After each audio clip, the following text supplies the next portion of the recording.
이 삼손을 통해서 일하시는 하나님의 방법, 하나님께서 이 삼손을 태어나게 하실 때의 그 과정을 통해서 우리가 어떻게 하나님께서 우리 가운데 역사하시는지를 우리가 볼 수 있는 것이죠.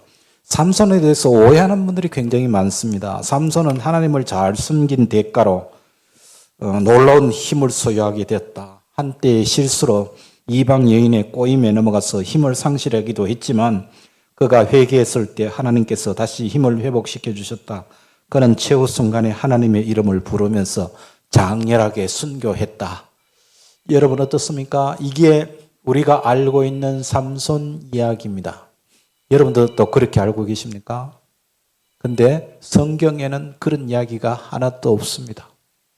그러니까 성경을 여태까지 잘못 알고 있었다.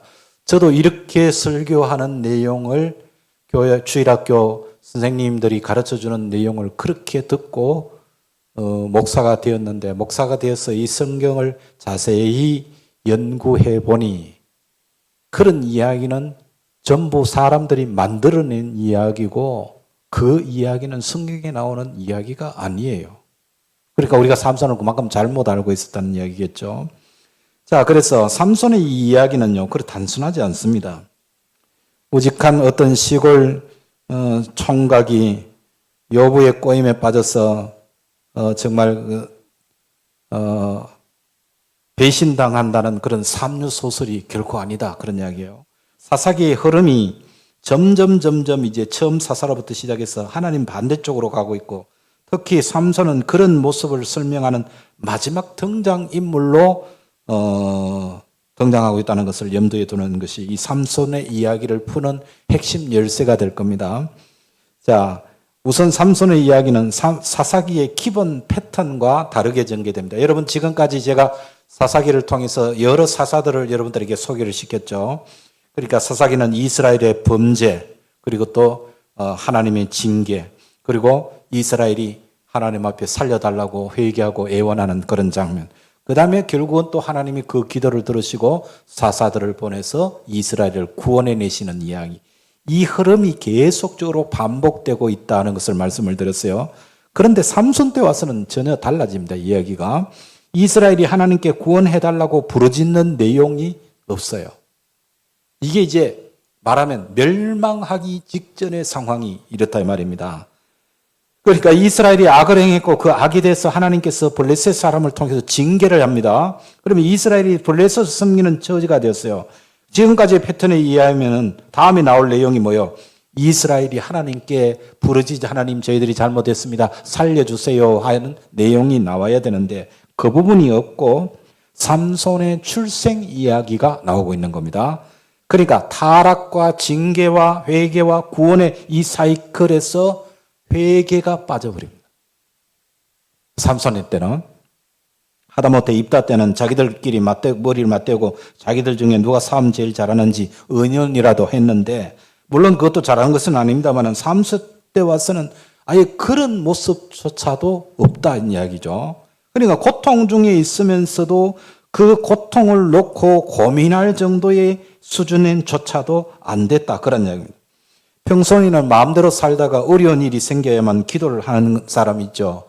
뭐 그 기도 생활이 그리 잘하는 것은 아니지만, 자, 그러면 어려운 일이 있음에도 불구하고 기도조차 하지 않는다. 그건 도대체 어떤 신앙을 가지고 있다는 이야기입니까? 어려워도 기도도 안 해요. 이게 타락의 끝에 왔다 이 말입니다. 하나님과의 관계에 없는 그런 신앙생활을 하고 있는 거예요. 여전히 우리가 하나님을 섬기고 하나님을 예배한다고 하면서도 우리에게 어려움이 찾아오면 어떻게 됩니까? 기도해야죠. 그런데 기도조차도 안 해. 그 상황이 어떤 상황입니까? 마지막이에요, 이게. 회개가 없고 기도가 없다는 것. 바라칸직한 신자는 뭐 아는 건 물론이고, 이런 신자들을 우리가 보통 뭐라고 그럽니까? 나이롱 신자라고 합니다. 나이롱 신자. 네. 내가 예수 믿는 사람이라면 지금 나의 기도를 들어주시는 하나님 앞에 당연히 기도해야죠. 정말 피를 토하는 심정으로 하나님 앞에 매달려야죠. 그런 일이 벌어졌는데도, 우리 가정에, 우리 교회 안에 그런 일이 벌어졌는데도 기도조차도 안 해. 무슨 일일까요, 이게? 망한다는 이야기예요. 그 결과가 망할 일밖에 없다는 이야기예요. 당시에 이스라엘의 영적 수준이 그랬다는 거예요. 예. 하나님의 징계를 받아 곤고한 중에 있으면서도 회개할 수준이 안 됐어요. 예. 그래서 모든 일을 하나님 혼자서밖에 할 수 없었다는 이야기입니다. 하나님께서 주도적으로 일을 계획하시는 모습이 바로 오늘 본문처럼 이스라엘이 꾸준히 악을 행하고 있는 동안에 하나님은 삼손을 준비하셨죠. 사무엘 때는 그 어머니 한나가 아들을 달라고 기도하라도 했습니다만 삼손 때는 그런 기도하는 모습조차도 없는 중에 하나님을 향한 아무런 기대 없을 때에 하나님의 사자가 마노아의 아내를 찾아왔어요. 그러니까 기도조차도 하나님 우리를 살려주세요. 아들 주세요. 그런 기도조차도 없을 때 하나님이 찾아오셨다는 얘기죠. 이 마노아의 아내는 당시 이스라엘의 형편을 그대로 보여주는 여자입니다. 여인이 결혼했으면 아이를 낳아야 되잖아요. 오늘날 또 뭐 아이를 안 낳으면 좀 그렇죠. 옛날에는 이때 사사시대는 자식을 안 낳으면 저주받은 여인처럼 취급을 받았습니다. 그런데 자식이 없어. 그럼 어떻게 됩니까? 하나님 자식이라 주세요. 애기 하나 주세요. 그리고 기도해야 되는데 그런 기도조차도 안 하고 있는 상황 속에 마노아를 하나님의 사자가 찾아왔다 이 말입니다. 여러분, 마노아의 아내에게 친히 개입하신 하나님께서 가장 먼저 하신 말씀이 뭐예요? 너 포도주와 독주를 마시지 말라 그런 말이에요. 네. 민수기 6장에 보면 나실인에 대한 설명이 나오는데요. 나실인에게는 지켜야 할 몇 가지 규례가 있었어요. 우선 포도나무의 소산이나 술을 마실 수가 없었습니다. 그 다음에 머리를 자르면 안 되고 또 시체를 가까이 하면 안 됩니다. 심지어는 부모 형제가 죽은 경우에도 그 시체 가까이 가면 안 돼요. 그러니까 완전히 상놈도 이런 상놈이 없죠. 부모 형제가 죽었는데 시체를 가까이 할 수 없으니까 그게 하나님께 온전히 드려진 나실인의 삶이었다는 이야기입니다. 자, 장차 태어날 삼손은 나실입니다면 그의 어머니는 나실인이 아니죠. 그런데도 이제 잉태될 생명을 위해서 포도주와 독주를 부정한 것을 가까이 하지 말라 그랬어요. 그러니까 산모 자신을 위해서가 아니라 그 태어날 아이를 위해서 그랬다 이 말입니다.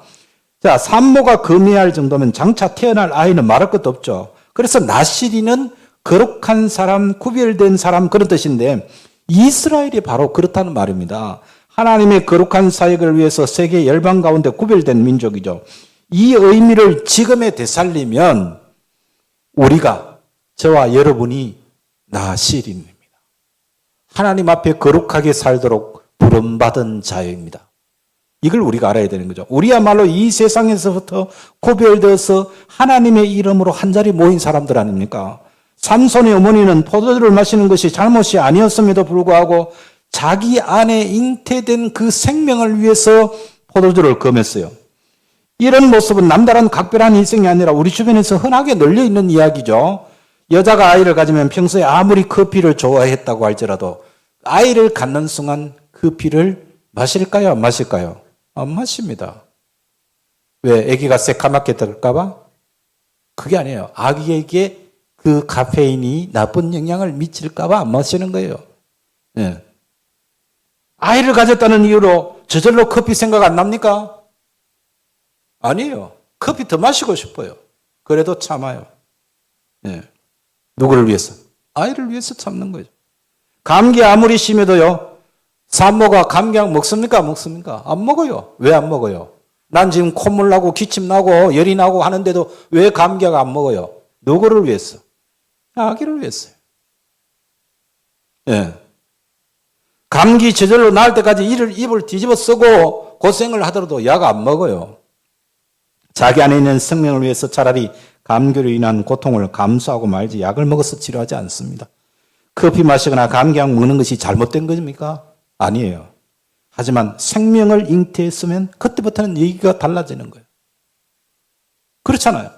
이런 모습이 예수 믿는 우리에게 있어야 한다 이 말입니다. 우리 안에 계시는 예수 생명을 위해서 우리도 마땅히 절제하고 삼가야 합니다. 아멘. 누구를 위해서? 내 안에 계신 주님을 위해서. 절제하지 않는 것이 죄가 아니고 잘못이 아니더라도 그것보다 더 큰 가치를 위해서 자기의 당연한 권리를 포기할 수 있어야 한다 그 말입니다. 젊은 여자들은 몸매를 위해서 음식을 거절하는 걸 볼 수 있는데 피자 먹고 아이스크림 먹는 것이 무슨 잘못이겠어요? 하지만 마치 큰 잘못이라도 되는 것처럼 앞에 피자 놓여주고 또 아이스크림 놔주면요 안 먹어요. 왜 그렇습니까? 자기 몸매를 위해서. 여러분 우리가 그렇습니다. 이 세상 살면서 세속적인 즐거움을 누리는 것은 잘못이 아니에요. 얼마든지 즐길 수 있어요. 예수 안 믿는 사람들처럼 우리도 즐길 수 있어요. 하지만 잘못이 아니라는 이유를 대면서 정말 하고 싶은 건 내가 다 한다면 예수는 언제 믿고 경건과 영성은 언제 훈련하나요 말이에요.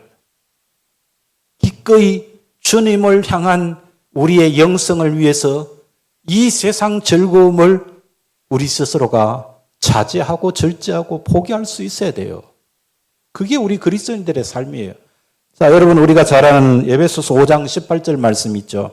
같이 한번 읽어볼까요? 술 취하지 말라 이는 방탕한 것이니 오직 성령의 충만함을 받으라. 아멘.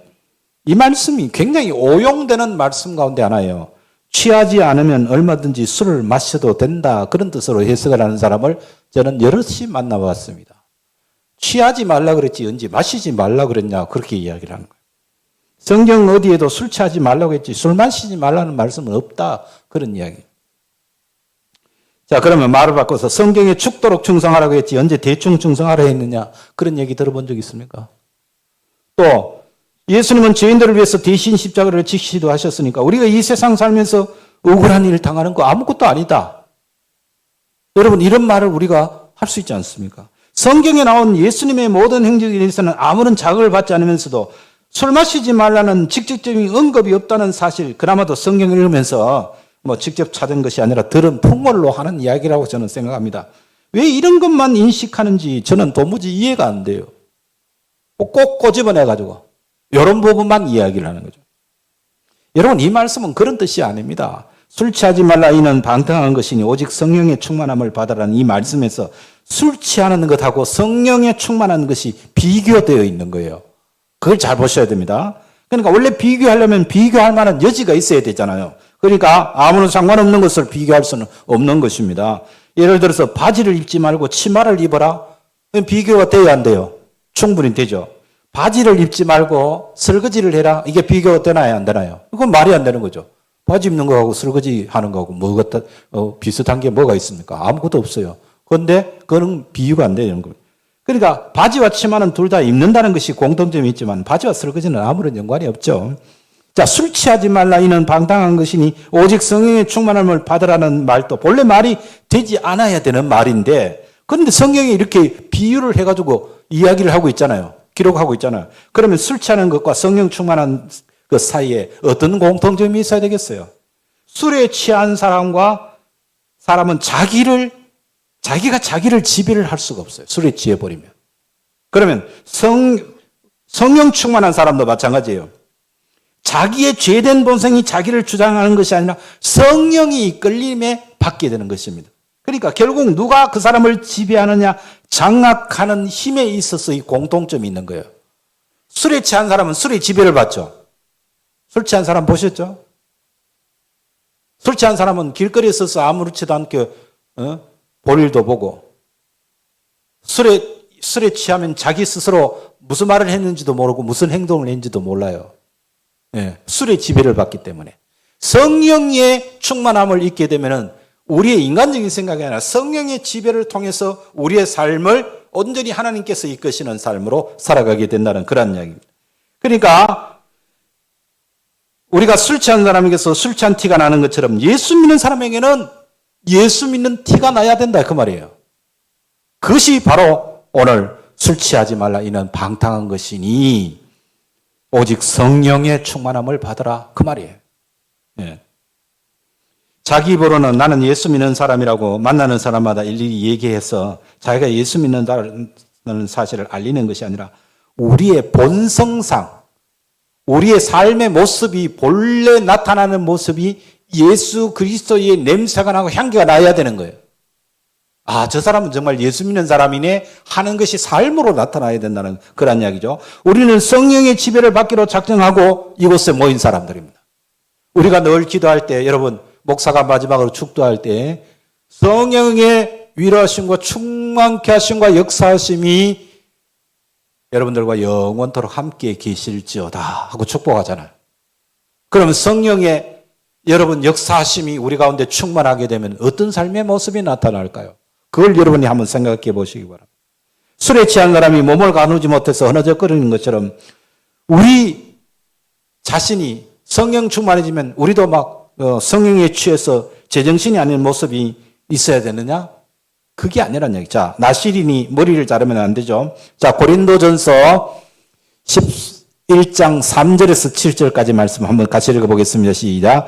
그러나 나는 너희가 알기를 원하노니 각 남자의 머리는 그리스도요 여자의 머리는 남자요 그리스도의 머리는 하나님이시라. 물론 남자로서 머리에 무엇을 쓰고 기도나 예언을 하는 자는 그 머리를 욕되게 하는 것이요 무릇 여자로서 머리에 쓴 것을 벗고 기도나 예언을 하는 자는 그 머리를 욕되게 하는 것이니 이는 머리를 민 것과 다름이 없음이라. 만일 여자가 머리를 가리지 않거든 깎을 것이요 만일 깎거나 미는 것이 여자에게 부끄러움이 되거든 가릴지니라. 남자는 하나님의 형상과 영광이니 그 머리를 마땅히 가리지 않거니와 여자는 남자의 영광이니라. 자, 여자는 머리를 기르고 남자는 머리를 잘라야 된대요. 여자는 자기가 자기를 주장하는 것이 아니라 남자가 여자를 주장하기 때문입니다. 그러니까 남자가 여자보다 신분이 높다는 뜻이 아니라 남자가 여자를 대표한다 그런 뜻입니다. 그러니까 집에서도 남자가 가장이잖아요. 예, 여러분 이 개념을 잘 알아야 됩니다. 가장이라고 해서 여자보다 우월하다는 뜻이 아닙니다. 단지 질서상 순서를 정하다 보니까 남자가 앞선다는 말이에요. 제가 이 이야기를 잘못했더니만 잘못 이해하고 봐라 목사님이 여자 위에 남자라 그랬잖아 그래가지고 여러분 집에 가서 부부싸움하면서 남자가 여자 위에 있다고 그렇게 착각하시면 안 됩니다. 질서상 남자를 앞세웠다 이 말입니다. 그러니까 여자는 이것을 인정하는 뜻으로 머리를 기르고 남자는 그 책임을 받아들인다는 뜻으로 머리를 잘라야 한다 그런 이야기입니다. 자, 그런데 나실이는 머리를 자르면 된다 안 된다? 안 된다. 나는 내가 나의 주인이 아닙니다. 나 스스로 나를 대표하는 것이 아니라 하나님께서 나의 주인 되십니다. 그래서 나실이는 머리를 자르지 않았다. 예. 또 시체를 가까이 하면 안 되죠. 시체는 죽은 것을 말하잖아요. 사망에 붙잡힌 모습입니다. 우리에게 죽음이 있는 이유가 뭡니까? 여러분이 아시는 대로 사람은 누구나 죽잖아요. 그렇다고 해서 이 죽음이 정상적인 현상은 아니죠. 죽는 것은 죄의 결과이기 때문입니다. 예.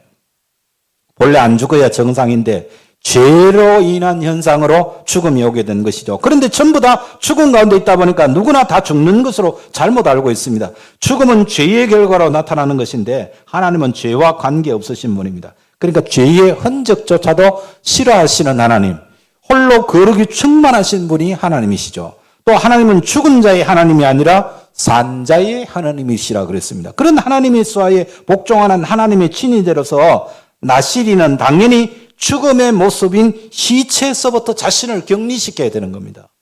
심지어는 부모나 형제가 죽은 경우에라도 시체에 가까이 갈 수가 없는 것입니다. 이것이 오직 하나님으로만 자기 주인을 삼는 나실인이 지켜야 할 규례였다는 이야기죠. 삼손에게도 당연히 이런 책임이 있었겠죠. 자, 오늘 본문 우리가 7절까지밖에 읽지 않았습니다만 12절에서 14절까지 말씀 읽어보겠습니다. 시작. 마노아가 이르되 이제 당신의 말씀대로 되기를 원하나이다. 이 아이를 어떻게 기르며 우리가 그에게 어떻게 행하리까? 여호와의 사자가 마노아에게 이르되 내가 여인에게 말한 것들을 다 삼가서 포도나무의 소산을 먹지 말며 포도주와 독주를 마시지 말며 어떤 부정한 것도 먹지 말고 내가 그에게 명령한 것은 다 지킬 것이니라 한지라. 자, 여호와의 사자로부터 장차 아들을 낳을 것이라는 얘기를 듣고 마노아가 물었죠. 예, 저희도 그렇게 됐으면 좋겠습니다. 그런데 저희 아들에게 아들 생기면은 그 아들을 어떻게 키울까요? 저희가 이 아이에게 어떻게 하는 것이 하나님 보시기에 옳은 양육이 되겠습니까? 이런 질문을 지금 드리고 있는 거죠. 이런 질문에 대해서 어떤 대답이 나와야 되겠어요? 장차 그 아이를 기르는 방법에 대한 구체적인 그 방법을 알려줘야 되는 것 아니겠어요? 자, 그런데 여호와의 사자는 전혀 엉뚱한 얘기를 합니다. 무슨 얘기예요? 포도나무의 소산과 포도주와 독주를 마시지 말라. 아유, 어떻게 키우느냐고 물었더니만 포도나무에서 나는 포도주나 독주를 마시지 말랍니다. 여러분, 좋은 설교를 하려면 어떤 설교가 좋은 설교일까? 그래서 목회자들이 하는 얘기가 있습니다. 좋은 설교를 하려고 애쓰기 전에 먼저 좋은 설교자가 되라. 설교는 멋들어지게 하는데 삶의 모습은 그렇게 열매 맺지 못하면 교인들이 안 따라오는 거예요. 설교를 천사같이 외쳐도 목회자가 그런 삶을 살아가지 않는다면 안 되는 거죠. 좋은 설교자가 되려면 어떻게 해야 된다고요? 좋은 설교자가 되라. 좋은 설교를 하려면. 네. 오늘 본문의 내용이 그런 내용이에요. 아이를 위해서 이것은 이렇게 하고 저것은 저렇게 하라는 구체적인 지침을 준 것이 아니라 너부터 잘해라 그 말이에요. 너 포도나무에서 난 포도주나 독주 먹지 마라. 네 잘하면은 너 아이가 잘 자랄 거다. 그 이야기예요. 그러니까 아이를 기르는 기술이 문제가 아니라 아이를 기르는 주체가 어떤 존재냐 하는 게 문제예요. 예. 정결한 아이를 낳기 위해서 정결한 사람이 되어야 됩니다. 좋은 열매 맺으려고 애쓸 것이 없이 좋은 나무가 되면 좋은 열매는 저절로 맺히게 되는 것이에요. 아이들을 훌륭하게 키운 부모님을 보면은요, 본인 자신이 그렇게 사셨어요.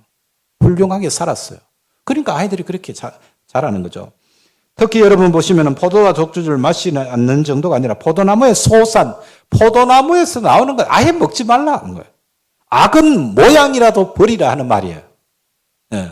잘못될 가능성이 있는 것은 사전에 차단해야 됩니다. 어느 선까지는 괜찮고 어느 선부터는 안 되는지 저울질 한다면은 이게 이미 잘못됐다 이 말입니다. 자, 그래서 21절에서 23절까지 말씀 보겠습니다. 여호와의 사자가 마노아와 그의 아내에게 다시 나타나지 아니하니 마노아가 그제야 그가 여호와의 사자인 줄 알고 그의 아내에게 이르되 우리가 하나님을 보았으니 반드시 죽으리로다 하니. 자, 23절 그의 아내가 그에게 이르되 여호와께서 우리를 죽이려 하셨더라면 우리 손에서 번제와 소제를 받지 아니하셨을 것이요 이 모든 일을 보이지 아니하셨을 것이며 이제 이런 말씀도 우리에게 이르지 아니하셨으리다 하였더라. 자, 구약시대 사람들은 하나님을 보면 죽는다는 생각을 했습니다. 사람은 여러분 맨눈으로 태양을 볼 수 있나요? 없나요? 왜 태양을 못 봅니까? 네.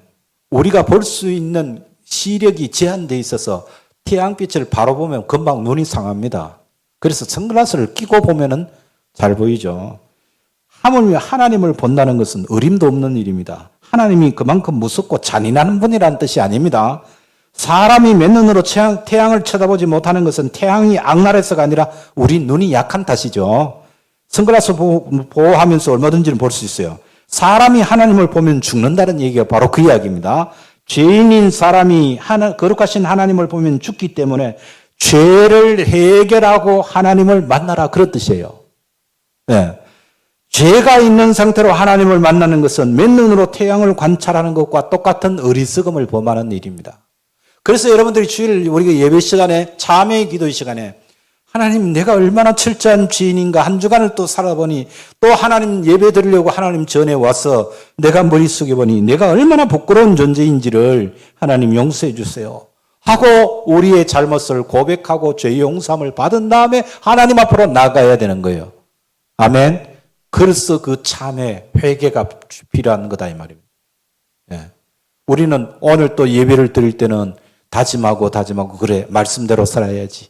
하나님 앞에 기도하며 살아야지. 우리가 전도하며 살아야지. 헌신하며 살아야지. 그렇게 다짐했지만 또 돌았으면 우리의 나약함 때문에 우리의 죄악성 때문에 우리가 온전히 헌신하지 못할 때 또다시 하나님 앞에 나와서 뻔뻔하게 하나님 한 주간 동안도 지켜주셔서 감사합니다. 이것만 해서는 안 된다는 거예요. 우리의 잘못을 회개하는 모습이 필요하다는 그런 이야기죠.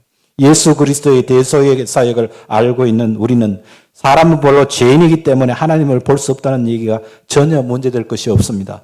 예수님께서 친히 우리의 모든 죄를 담당해 주셨기 때문입니다. 우리는 전부 죄를 해결함 받은 사람들이죠. 하지만 구약시대의 사람들은 그렇지를 못했죠. 하나님을 뵙는 것은 그 죽음의 공포를 의미한 것입니다. 만화 역시 예외가 아니었어요. 자기와 얘기한 분이 하나님의 사자가 분명하다는 사실을 깨닫는 순간 아이고 이제는 죽었구나 이런 생각을 했습니다. 낙심하에 있는 만화의 아래가 뭐라 그럽니까? 하나님께서 자기들을 죽이실 작정이었으면 자기들을 통해서 번제와 소제를 받으실 이유도 없거니와 무엇보다도 자기들에게 아들 주신다고 약속했기 때문에 자기들은 그 약속을 위해서도 죽을 수가 없다. 우리는 죽지 않는다. 그것을 상당히 논리 정연한 설득으로 남편을 설득시키는 장면을 봅니다. 자, 아브라함에게도 같은 내용을 볼 수 있죠. 하나님께서는 아브라함의 후손을 하늘의 별과 같이 바닷가의 모래같이 그렇게 많게 해주시겠다고 하셨죠. 그 언약을 이스마엘이 아니라 이삭을 통해서 이루겠다는 확언도 하셨습니다. 그러고는 이삭을 번제로 바치라는 말씀하셨죠. 두 가지는 서로 배치되잖아요. 하늘의 별처럼 후손을 남겨야 할 그러한 이삭을 번제로 드려버리면 이삭을 통해서 이루시겠다고는 하나님의 약속이 성취가 됩니까? 안 됩니까? 될 수가 없잖아요.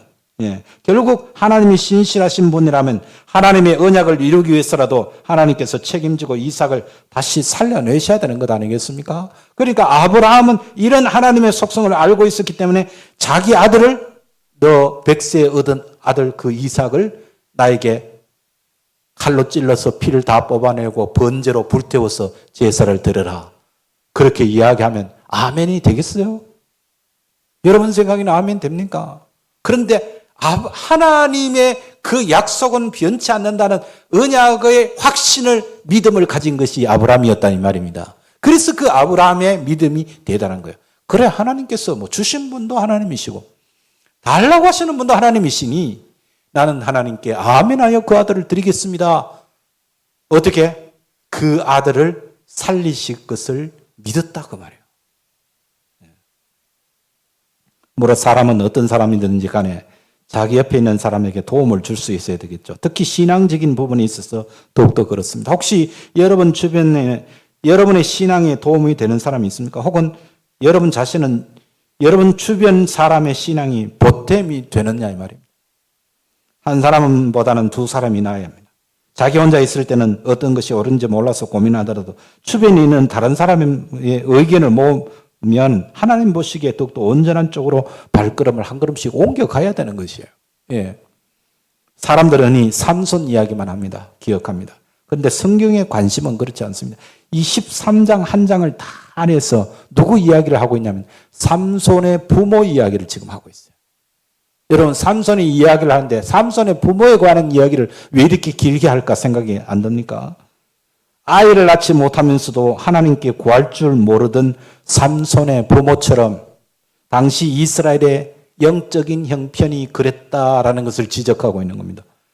그러니까 블레셋의 압제에 시달리면서 하나님 앞에 기도할 줄도 몰랐어요. 하나님 앞에 간구하면 하나님이 살려주실 텐데 그 하나님 앞에 나와 기도하는 것조차도 할 수 없었던 영적인 수준이었다는 이야기죠. 참으로 다행인 것은 하나님께서는 아이가 없으면서도 아이를 구할 줄 모르는 삼손에게 부모에게 아이를 허락하신 것처럼 블레셋의 압제 아래에 있으면서도 도와달라는 말도 할 줄 모르는 이스라엘을 위해서 하나님께서 삼손을 준비하고 계신 겁니다. 그렇습니다. 여기에 우리의 소망이 있는 거예요. 우리는 늘 하나님 앞에 범죄할지라도 하나님께서는 우리에게 은혜를 베풀어 주시는 것이죠. 그런 은혜를 힘입어서 우리가 하나님의 아들, 하나님의 딸이라는 이름을 얻게 된 줄로 믿습니다. 나같이 연약한 자를 하나님께서 이렇게 사랑하셔서 이런 계획 속에서 나를 인도하고 계셨구나. 할렐루야. 이 믿음이 오늘 또 우리에게는 참으로 귀한 믿음인 것이죠.